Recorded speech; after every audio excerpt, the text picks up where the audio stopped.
A D.C. family was expecting their loved one to be released this month after serving 12 years in prison for armed carjacking. Instead, Robert Jeter is dead, and his family is fighting for answers on what led to his death while in federal custody last fall. The family reached out to the News 4 I-team for help. Investigative reporter Tracy Wilkins picked up the story and joins us with what she's uncovered. Tracy? Well, the Jeter family's search for answers highlights a lack of transparency we found many D.C. families say they face after their loved one is incarcerated. D.C. does not have a local prison like states do. Their prisoners can be shipped across the country. This map shows the prisons where more than 2,500 D.C. inmates are serving their sentences. One of the farthest is in Victorville, California. That's where Robert Jeter was serving his sentence when he died. More than 5 months later, his family continues to wait for his death certificate, a report detailing what happened when he died, or any answers that can help them find closure.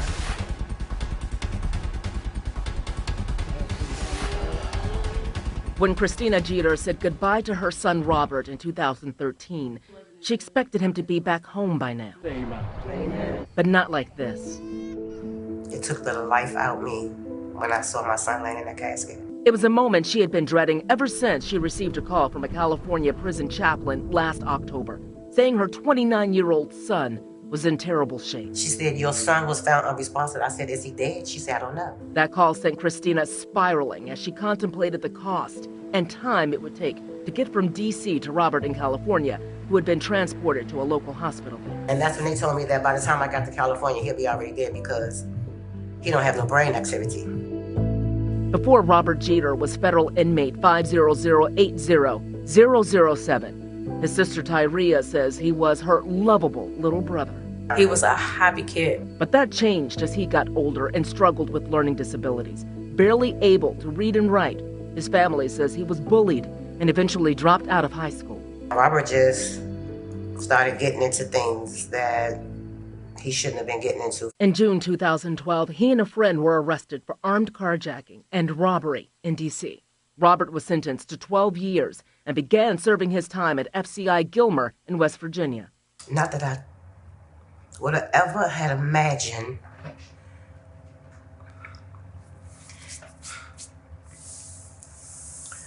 that he would get on that bus and never come back. His family often visited him there, but after serving more than half his sentence in West Virginia, he was moved farther and farther from D.C. until he landed more than 2,500 miles away at Victorville last year. This despite a Federal Bureau of Prison guideline that says inmates should be placed within 500 miles of home whenever possible. Medical assessments and court records reviewed by the I-team shows he was in good health when in West Virginia. Christina says she doesn't know what could have changed by the time he arrived at USP Victorville. She had even more questions after speaking to a doctor at Arrowhead Medical Center, where Robert died. He said, "Your son has force blunt trauma to the brain so severely that his brain had swollen and hemorrhaged, and that he was beaten so severely that his liver was split." Christina says no one at the prison or BOP has confirmed those injuries. Robert's body was sent to the local coroner for an autopsy, and after 6 weeks of providing documents to prove she was next of kin, Christina finally received Robert's remains here in D.C., but little else. I don't have his death certificate. I don't have the autopsy report. We have nothing but this corpse. This family should have some answers. Deborah Golden is a local civil rights attorney and has represented many D.C. inmates and their families. She said it's not only difficult to get timely answers from BOP about in-custody deaths, but even more difficult to get justice if wrongdoing is found. What's lost when it takes years to get records after a prison death? In many cases, the ability to pursue legal action because statutes of limitations have run, and the human sense of finding out what happened to your loved one. The Jeter family hoped his autopsy would give them some insight into his death. Instead, earlier this year, the San Bernardino County Sheriff's Coroner's Office ruled Robert's death undetermined. It told the I-team the complete records aren't yet available for release. A second forensic autopsy on an individual that died in custody is extremely important. Former D.C. medical examiner Dr. Roger Mitchell, author of Death in Custody, says While the second opinion is valuable, it must be done in a timely manner. He, too, has questions about what the autopsy will reveal based on what Christina says the hospital told her about his injuries. Those undetermineds need to be looked at. He says Robert's story underscores why he added a simple checkbox to the D.C. death certificate to help track in-custody deaths. It's something he wants to see on all U.S. death certificates. We have a very accurate account of how many people are dying from fentanyl and opioids, and we should. And so what I'm saying, and what the National Medical Association is saying, is that we need that same approach to death in custody. The Inspector General for the Department of Justice studied the deaths of 344 BOP inmates who died between 2014 and 2021 and found the BOP's response to medical emergencies often insufficient, and that a lack of available information about inmate deaths limits the BOP's ability to potentially prevent future deaths. In a February hearing before Congress, BOP Director Colette Peters said short staffing and a lack of funding for competitive compensation are part of the problem. But none of this brings comfort to Robert's family. He had hopes. He wanted to live his life. Christina has accepted that she won't see her son again, but she can't rest until she knows how his prison sentence became a death sentence. In an email, a Victorville prison official declined an interview and said we needed to file a Freedom of Information request with BOP for more information. We're still waiting on responses to those inquiries. But when we asked BOP why Robert was transferred more than 500 miles away from D.C., they wouldn't discuss his case. But a spokesman said an inmate may be placed outside that distance due to security or overcrowding concerns. Meanwhile, the coroner's office told us it could take 6 to 12 months for his autopsy records to be finalized. Back to you all. And this family's just waiting for answers Yes. they may never get at this rate. And there's nothing but anguish in that silence that they're waiting to have broken. Tracy, thank you so much. A D.C. family told the News 4 I-Team they are pursuing legal action against the Federal Bureau of Prisons after they say their son died from medical neglect. For months now, the News 4 I-Team has been digging into the unique challenges many D.C. families say local inmates face once incarcerated in the BOP, especially because without a federal prison in the district, they can be sent anywhere in the country. Investigative reporter Tracy Wilkins now brings us the story of a family questioning whether their son's mental illness played a role in his death behind bars. No mother should have to receive her child back in a body bag. This month marks 1 year since Janetta Bynum received the news. Her 32-year-old son, David Blakeney, had died in federal prison. I miss my child. It was a tragic ending to a life marked by mental illness, trauma, and violence. But the beginning of this D.C. mother's search for answers into how and why he died.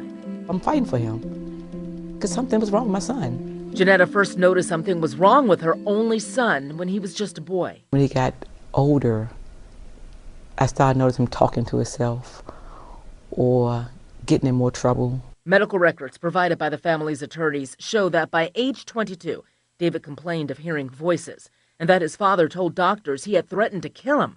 David was diagnosed with bipolar disorder, schizophrenia, and antisocial personality disorder. When I was asking for help, me and his dad, I couldn't get the help. We was fighting for David. Then in 2019, he pled guilty to an unspeakable crime, stabbing his father, David Blakeney Sr., to death in their Southeast D.C. home. It shouldn't happen. They failed us both. They failed both of them. At his sentencing, the judge recommended David serve his time in Butner, which has a medical facility. Instead, he was transferred to United States Prison Allenwood and later USP Canaan, both in Pennsylvania. You've been through a lot in your life. His mom said that while in custody, David kept constant communication through letters and calls. Then all communication suddenly stopped in late April 2023. I knew something was wrong in my heart. His mother says she tried for weeks to get in contact with her son. Then she says she got a call from a relative of another inmate. Someone called me and said, your son was hurt. You need to get to the jail. It's not around the corner. So I called the place, called the jail. They wouldn't let me talk to him. On May 8th, a prison official told his sister in an email that he was alive and well. But just 2 weeks later, the chapter man called me and said my son was dead. His case really brought together the intersection of the mental health crisis that's happening, as well as these abuses that are going unexplored and unexamined in the Bureau of Prisons. Attorney Katie McCarthy took on David's case in part because of what she saw in his prison records. He was beaten. He had 2 black eyes. He had bruises, abrasions, open wounds on his body. BOP records obtained by McCarthy and reviewed by the I-Team show David had been kept in solitary confinement and 4-point restraints for several days in May.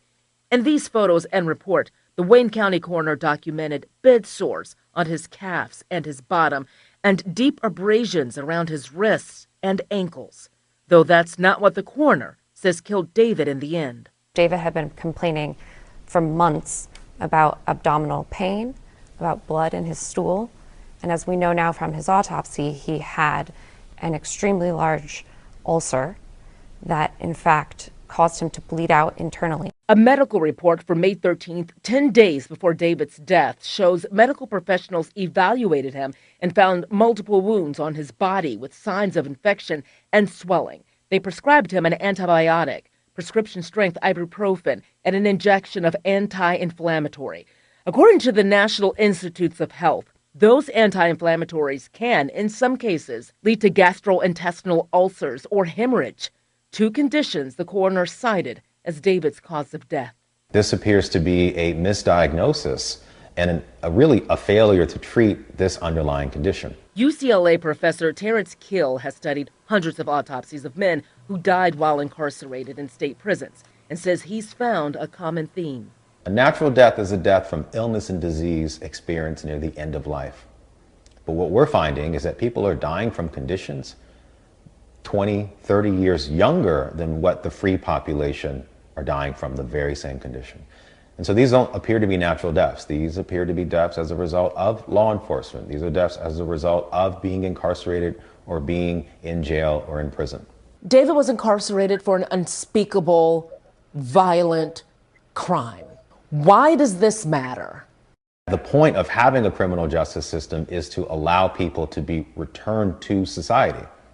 And in cases like David's and many others, people are robbed of that opportunity. And I think that that is a real indictment of our criminal justice system. The I-Team has reached out to USP Canaan and the Bureau of Prisons about the family's concerns. In its response, a BOP official didn't address our questions, but said, for safety, security, and privacy reasons, this office does not share specifics regarding the cause of death for any incarcerated individual. David's mother reached out to the I-Team after seeing our story about Robert Jeter, a D.C. man who died while in federal prison in California last fall. His death was ruled undetermined, and his mother, Christina, is still fighting for answers. But unlike Robert's family, David's mother has been able to obtain many documents that give insight into her son's final days, though neither she nor Robert's mother have been given copies of the incident reports taken at the time their sons died. Both families say they just want to know why their sons died behind bars. It's so lost without my son. I miss my child. The U.S. Department of Justice Office of the Inspector General recently launched an audit of the BOP's use of 4-point restraints. A spokesperson for the IG said they have no idea yet just how long that timeline is going to be before the audit is complete. And still no timeline or when they'll get those answers as well as they keep waiting, and who knows how many other families have been in the same position. Mm-hmm. What's next for these families then? Well, they have a lot of legal steps that they're going to have to go through, and the attorney representing the family says they still have basic questions about his death. They want a copy of the BOP's investigation. They want to see if it violated its own policies. They also want more information on what happened inside of that prison, so they want video evidence. But their attorney says they can't get any of this without filing a lawsuit. Due to federal law, there are additional steps they have to take, and that could take months to complete before they can even try to file the actual lawsuit. So there are just a lot of steps that families have to go through. It's the difference between having folks sent to BOP as opposed to a state prison. Right. Yeah. And how frustrating. They just want answers about as to why their children died. Yeah, and this is the second attorney we've talked to who has said you're going to have to sue to get them. Yeah. Tracy Wilkins, thank you so much for that report, Tracy. Thank you, Tracy. For the last year, the News 4 I-team has investigated deaths of D.C. inmates serving time in federal prisons and the unanswered questions that their families have had over the years. Now, a second death in recent months has been ruled a homicide. Investigative reporter Tracy Wilkins joins us now to explain why some say D.C. inmates are more vulnerable and what's being done to prevent those deaths behind bars. Tracy? Well, Sean, when a prisoner is given a sentence, the expectation is that they serve it with a focus on successfully bringing them home, rehabilitated and ready to contribute to society. D.C.'s prison closed decades ago, so once its inmates are sentenced, they are now sent to federal prisons all over the country. And both inmates and experts tell us they're often targeted. At least 6 D.C. inmates serving in federal prison have been killed in the last 4 years. Some of their families are still wondering what happened.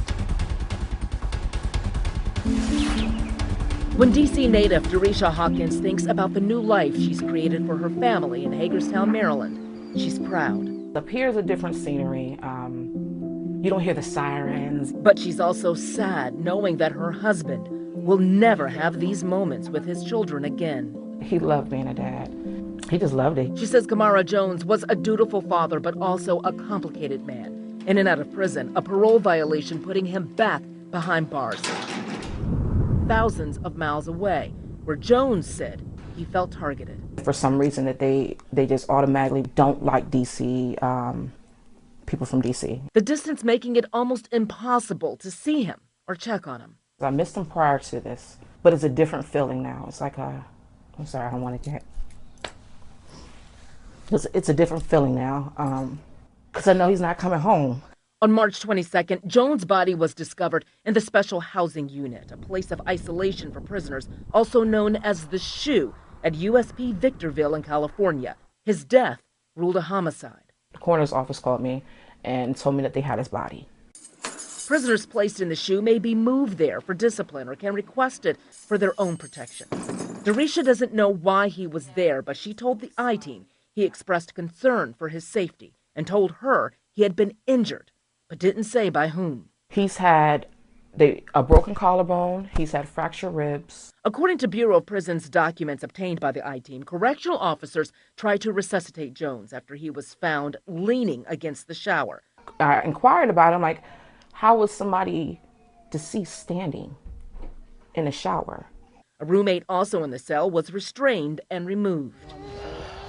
5 months before Jones' death, Robert Jeter, another D.C. inmate, also serving time at Victorville, died after being found unresponsive inside the SHU. He had hopes. He wanted to live his life.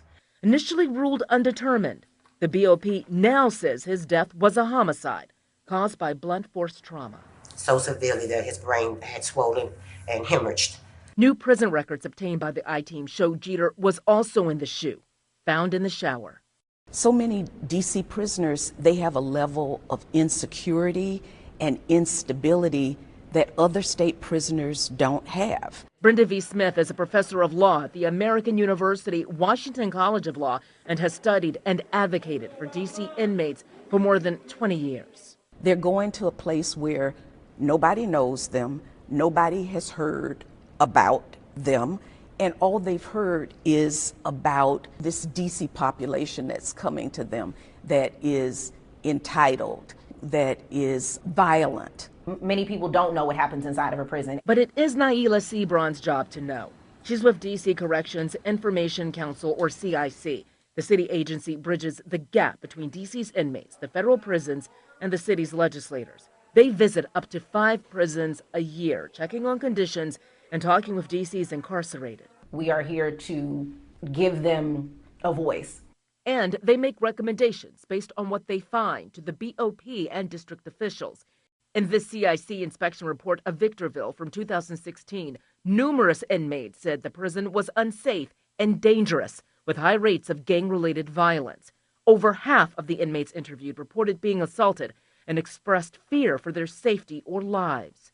D.C. inmates also complained that they were sent to the SHU more than others and were called troublemakers. The people who have authority and get these reports, what are they doing with them? I mean, I would hope that they're reading them and taking in the information. Change comes from legislation. And until there's specific legislation enacted, you know, we just keep churning out reports. CIC does not have the power to enforce its recommendations, and it's only notified of an inmate's death in federal custody when the BOP issues a press release. If you all don't know which prisoners are dying or where they're located or how many deaths are happening, doesn't that somehow hinder the oversight work?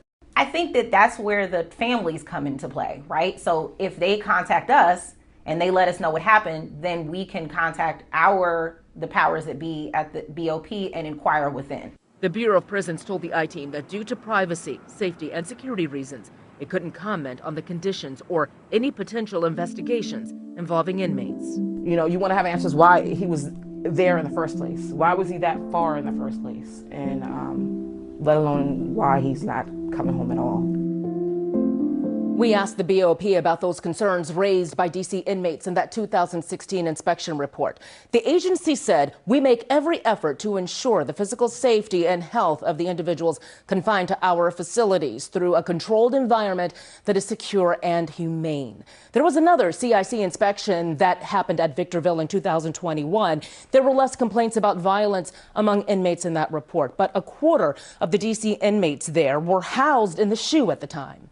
San Bernardino Sheriff's Office tells us the FBI is investigating Jones and Jeter's homicides. Wow. Back to you all. Tracy, I'm just curious, has there been any response from D.C. leaders about this? Yes, Sean, we did hear from D.C. Councilmember Brooke Pinto's office. She chairs the committee that oversees the judiciary and public safety, and she said the homicides are extremely troubling and that she will continue to keep fighting for control over D.C.'s jail and prison system, including keeping D.C. inmates closer to home. And there are plenty of families who would like to see that happen. A D.C. council member has reacted to the News 4 I-Team's ongoing investigation into the deaths of D.C. inmates held in federal prisons. Because D.C. doesn't have its own prison, people sentenced to longer sentences can be held in federal prisons anywhere in the country. And for more than a year now, the News 4 I-Team has investigated how some of those inmates say they're often treated. The I-Team found the recent deaths of 2 D.C. men listed as homicides. Our investigative reporter Tracy Wilkins has more tonight and new reaction to the I-Team's report. Our work investigating the conditions many D.C. inmates face across the country began with a phone call from a mother who was expecting her son to return home, but instead was struggling to get his remains back to D.C. from Victorville Prison in California. It took several weeks and thousands of dollars for her to get his body home. His is now one of the homicides under investigation by the Bureau of Prisons and the FBI. Now a D.C. council member tells the I-Team she's focused on making some changes to keep track of D.C. inmates. Councilmember Pinto. Present. D.C.'s Ward 2 council member Brooke Pinto chairs the committee that oversees public safety and the judiciary. That includes monitoring the conditions and safety of those sentenced to the city's jail and federal prisons. Serving time for committing an offense is never meant to be a death sentence here in the District of Columbia. That is not acceptable. For the last year, the News 4 I-Team has investigated 3 deaths of D.C. inmates serving time in federal prisons away from D.C. One man's family tells the I-Team they plan to file suit against the Federal Bureau of Prisons after they say he died for medical neglect while behind bars at a prison in Pennsylvania. 2 other inmates housed at the same prison in California were both discovered unresponsive in the prison's Special Housing Unit, or SHU. Their deaths ruled homicides. I think it is an outrage. I think it is unjust and is really important that district residents are serving sentences at least closer to home. BOP guidelines require inmates to be sent to prisons within 500 miles of their residence whenever possible. The News 4 I-Team has found that hundreds of the district's inmates are held up to thousands of miles away. When we look at recidivism rates of people coming back and recommitting a crime, one of the most key markers that we know that can tamp that down is relationships maintained with your family, with your community, so that when you serve a sentence, you can come back and re-enter society more smoothly. Brenda Smith, professor of law at the American University Washington College of Law, says being far away also leaves D.C. inmates especially vulnerable within the system. They're going to a place where nobody knows them, nobody has heard about them.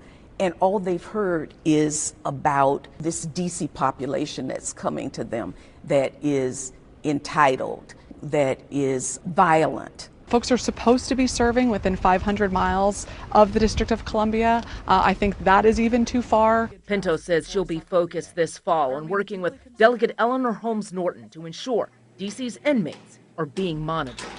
To make sure that district residents, regardless of where they sent, are treated humanely and fairly. We reached out to the BOP for any responses to the deaths. A spokesperson said due to safety, security, and privacy reasons, it couldn't comment on the condition, deaths, or any investigations involving inmates. In the middle of all of this are families who tell me they're still waiting for death certificates, autopsy reports, causes of death, or any news on what led to their loved one's death. I'm Tracy Wilkins, News 4 I-Team.